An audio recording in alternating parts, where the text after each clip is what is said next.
Hey guys, Matt Science here, and today I am back with RWBY Would You Rather number 2. And because I'm a big fan of RWBY and Would You Rather questions. That said, I'm just going to pull up the questions right now because I don't remember them. But that said, what you, I want to do a sort of like a Would You Rather question thing where you guys send in would you rather questions to me and I will give my answer in another video. I wanted to do at least 10 of those. So I would love at least 10 individual questions. Sorry, I keep looking down my phone. I need to look at the questions for this one. Okay, so my first, well, this is number 9 on the list, so this is from 9 to 20, so there's four more than last time. So number 9, of the two songs, of the two songs that I know, of the many that I know, and this is for people that really love RWBY, I will say, would you rather listen to Let's Just Live, which is the intro for Volume 4, or Shine, which is a song from Volume 2? Now, I will explain why I chose these two particular songs. And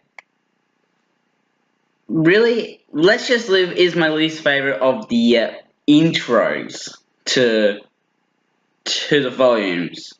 And there's been 5 of them so far. So, like, Volume 1 was, like, really good. It was, like, put you in the story mood.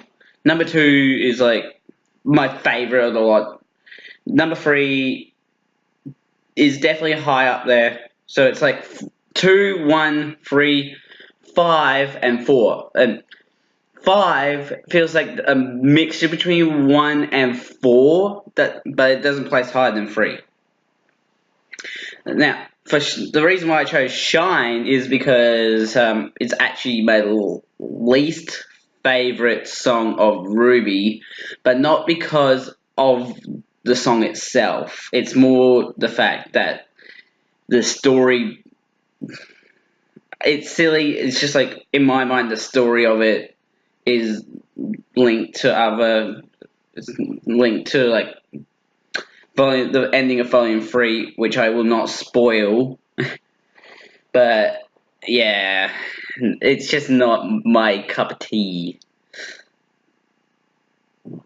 Yeah, so I chose Let's Just Live. I will be putting the results of the questions at the end of the video.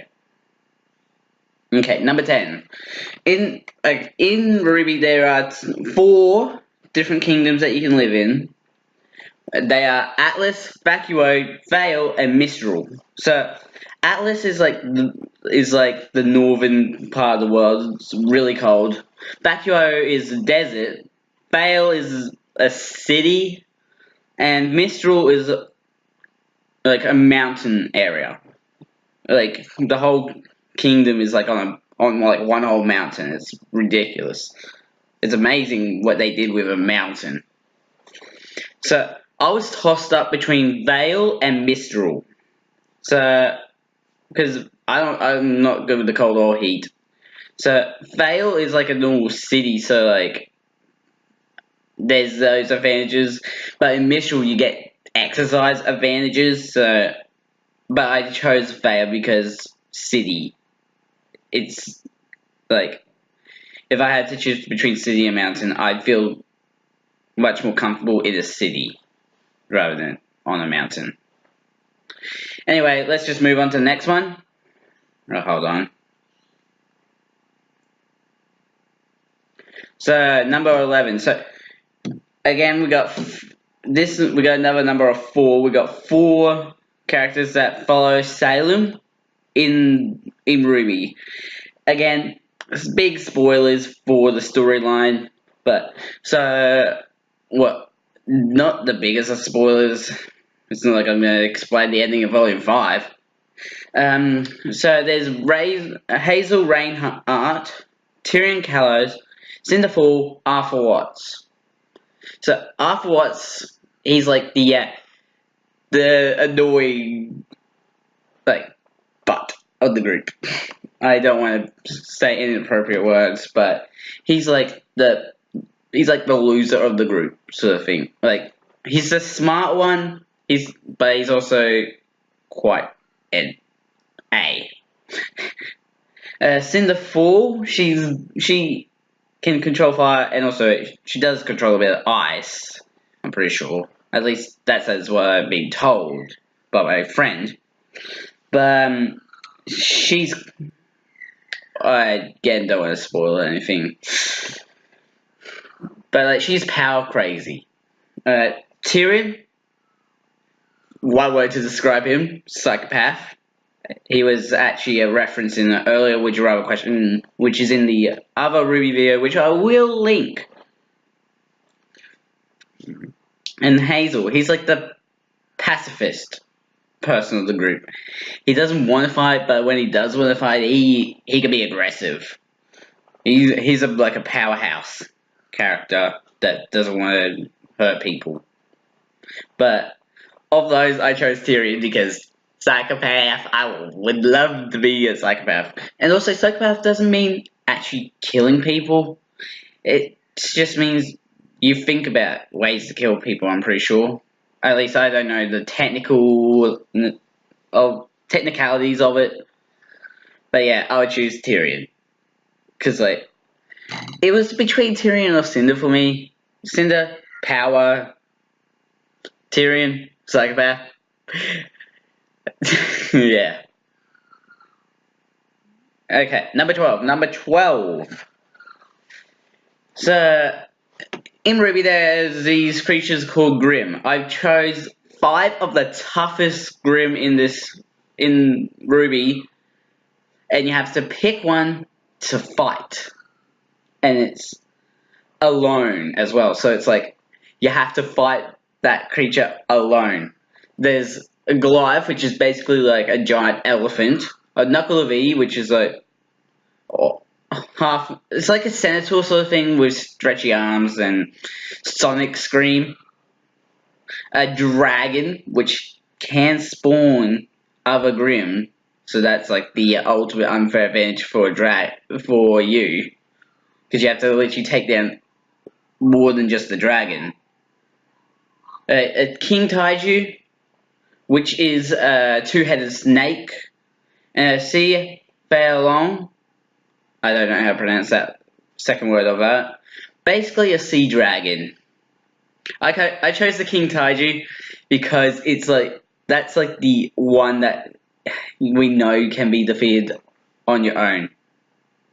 Like, it's seen in like the very first volume, in like chapter 5 or 6 or 7, whatever chapter.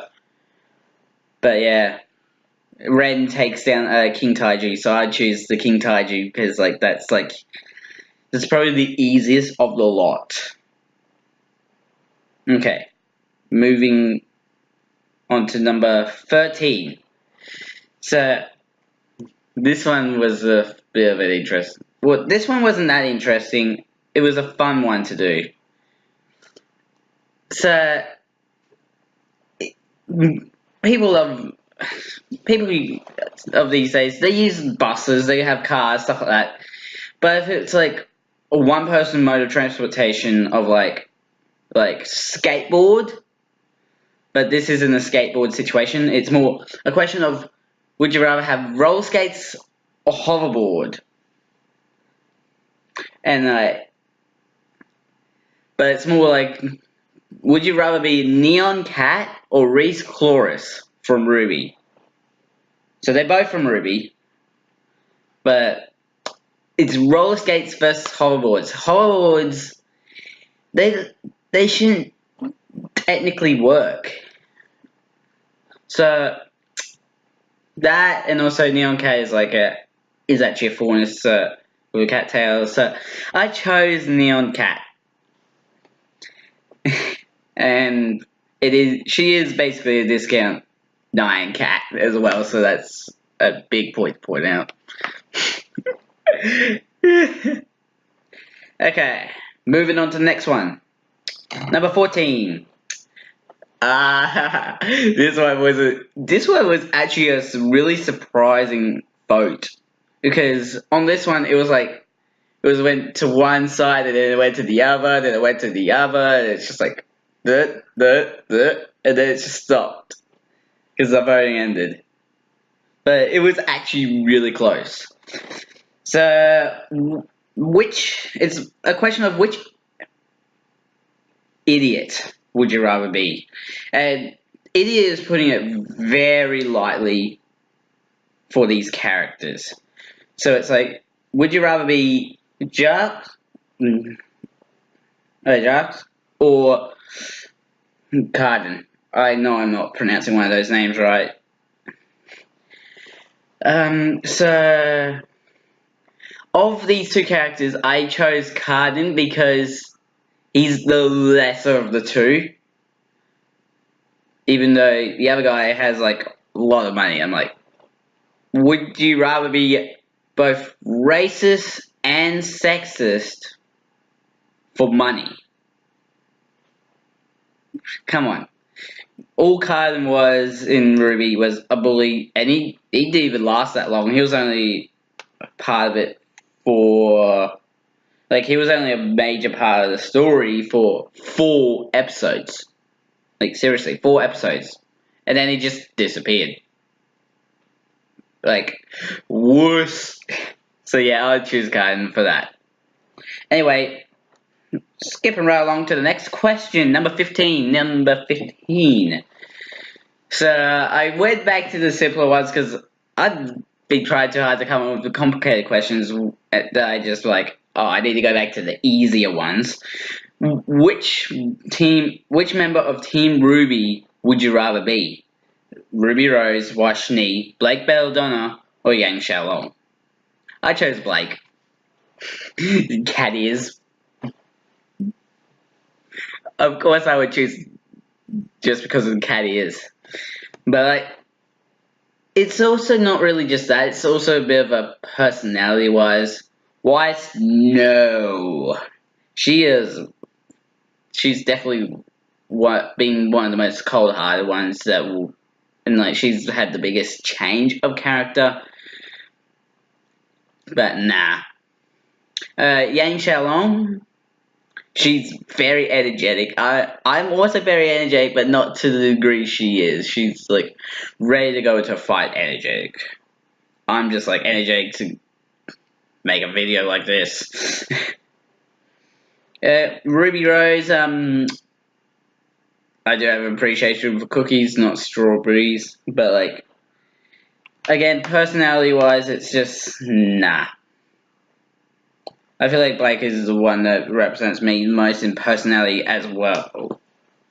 Anyway, moving on to number 16. So I asked for Team RWBY for the last one. It was time to ask for Team Juniper for this one. Would you rather be... Which member of Team Juniper would you rather be? John Ark, Nora Valkyrie, Pyrrha Nikos, Lai Ren. I chose Nora. Nora! That's just fun to just do that. Oh, that is a golden moment from chapter 8 of volume 1. Nora! It's that ridiculous. Yeah, so Nora is just me with strength. She is very bubbly, she's very energetic, and she is very disruptive. Well, disruptive in a good way.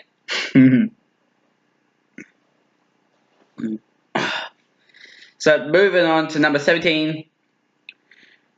If post volume 3 there was a time skip, and each each of the characters are now on their own, had been on their own stories in Volume 4. So, of the choices, there was Walk to Haven, which is Ruby's story, Return Home, which is Blake's story, Track Down Raven, which was Yang's story, and Being Flown Home to Atlas, which was Weiss's story. I chose Yang's story because it's just like, for most of her story, it is her mostly at home for most of Volume 4. Then at the end, she leaves. So technically, her story doesn't start until Volume 5. But she leaves at the end of Volume 4, so I'm counting it as a Volume 4 thing. So, but I chose Yang because bikes are cool. Also, all the other ones seem really boring to me. Like even Ruby's one, and that did have a Knuckle of E in it at the end of Volume 4. But yeah, I just chose Yang because hers, it seems the least boring of the lot. Yeah. Anyway, moving on to number 18, which actually ended in a 50-50 split, which amazed me about this. So which battle would you rather be in? So so far there has been 2 battles in RWBY. So it was the Battle of Beacon, which I just realized now I put as Vale, but doesn't make much of a difference. Beacon and Vale are like, Beacon is like the academy in Vale, so it technically counts as Vale. Considering it's not only in the kingdom, it's not only in Beacon, it's in the whole kingdom. It's like whole kingdom is in mayhem, so it doesn't matter that much.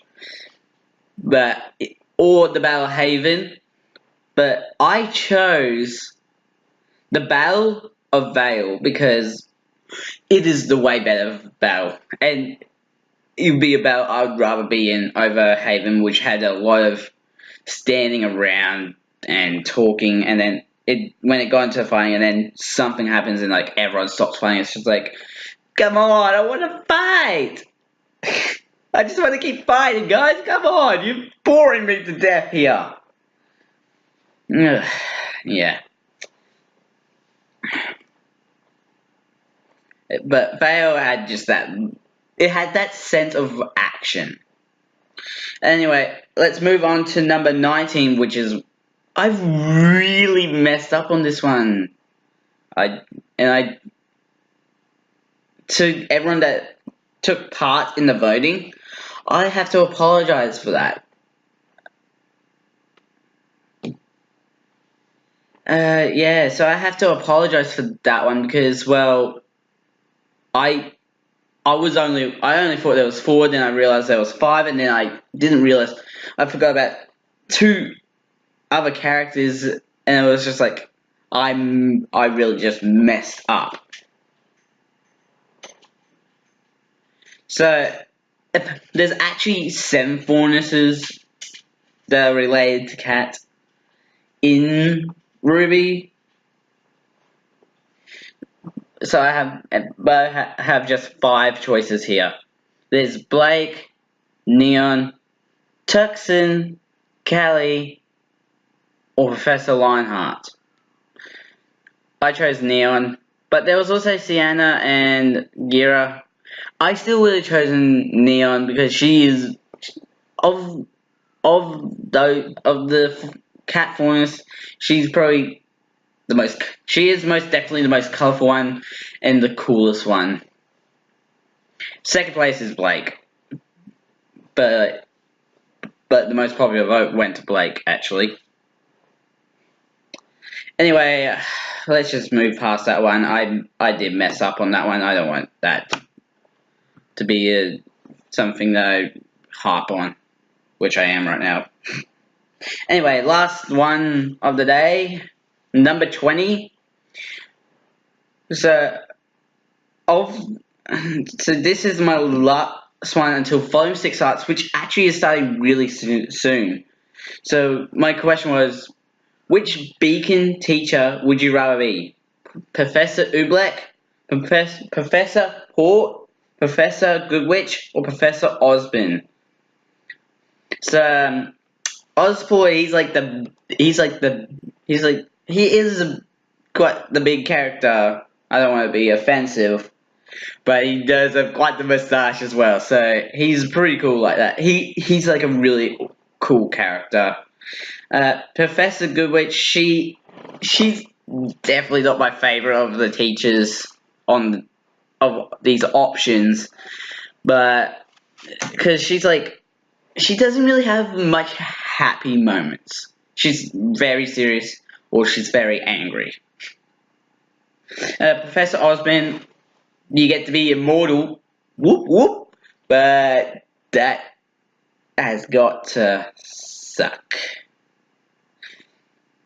Because you're immortal because you weren't able to defeat Salem centuries ago, like ages. That is not what I would want to live with. But so the last one, Professor Oobleck, he's a really fast character, and he's a fast talker. He's very he remembers everything a person says, and he's just like. I'm just remembering one moment in it was volume 2, chapter 9. He's like, and that's doctor to you, or something like that. And it's just funny. He is very exact. He's fast, but he's also exact. So I would love to be if I could just have that sort of thing, just really good memory, really fast. And to be honest, he has the coolest of the weapons because it's his coffee cup that transforms into a flamethrower. What the hell? What the hell are you drinking, bro? That is so flammable. And then, what makes it even cooler is that Swine, Ruby and Yang's dog, it can be he just hits the dog because a flaming dog ball, and it's just an OP dog shot. Who would not want to be able to do that to a dog? And the dog, that's why, was perfectly fine after it. It's not that hard of a choice. But anyway, that is it for this video. I'm actually waiting for an ice cream at the moment because I'm recording this right after an experiment that I'm conducting right now. Anyway, links to my YouTube page, my Twitter page will be down below. Also a link to Amino. If you're on phone, it works really well. It's a fun app. My name on it is TM Scientist, just like my YouTube channel, and I do have my own chat space, TM Scientist Chat Space. Although honestly, it is literally the chat space where you can talk about anything you want, and anything I want. I really do want to have that as a really good place for if you guys can't see the notifications for my video that I'll just upload it to that, and you guys can just be like, okay, he has uploaded a video, I can go and check it out immediately. And although I actually do need to do some stuff before that's a proper thing.